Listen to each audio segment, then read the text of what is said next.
कृष्ण के परम मित्र का नाम है सुदामा। सुदामा जी बहुत गरीब है, इतने गरीब रोटी नहीं, खाने को चूल्हा नहीं जलता, ऐसी गरीबी में सुदामा जी रहते हैं। पर उस गरीबी में भी कृष्ण कृष्ण कृष्ण कृष्ण का जाप करते हैं, भगवान को भुलाए नहीं।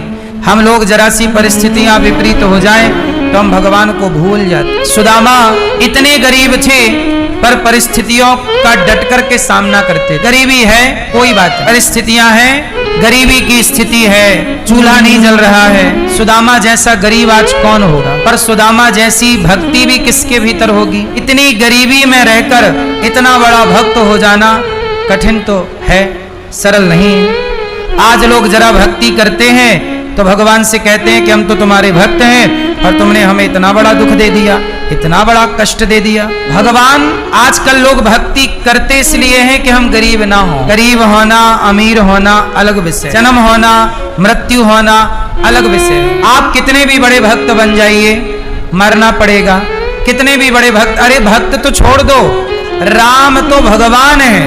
14 साल वनवास में जंगल के फल फूल कंदमूल फल खा के गुजारा कि नहीं, ना रहने का घर ना खाने की रोटी।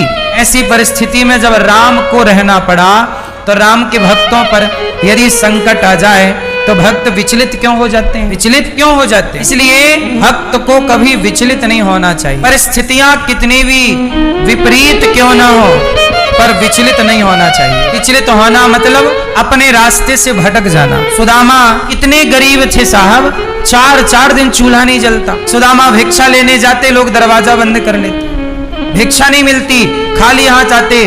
पत्नी बोली कुछ मिला, कुछ नहीं मिला। बोले बच्चे रो रहे हैं, भूख से तड़प रहे हैं, तो बोले पानी पिला के आज और सुला दो, शायद कल कुछ मिल जाए। सोचिए बच्चे पानी पीकर सो गए इस उम्मीद में कि आज नहीं मिला खाने को, कल जरूर मिले। कल फिर भिक्षा लेने गए तो कल सुदामा जी जब भिक्षा लेने गए तो उन्हें थोड़ा सा कुछ अनाज मिल गया भिक्षा में, और वो लेकर आए तो रास्ते में किसी नंदी आपस में लड़ रहे थे, नंदी बैल लड़ रहे थे।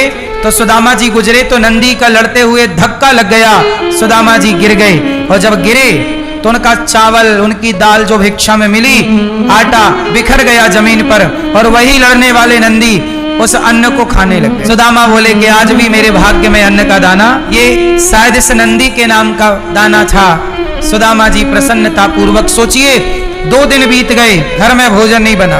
पत्नी फिर बोली कि आया कुछ, बोले आया तो था, पर वो नंदी गिरा दिए, गिर गया, वो चाटने लग गए, सारा आटा चावल दाल वो खा गए, उनके भाग्य का था। सुदामा जी ने शिकायत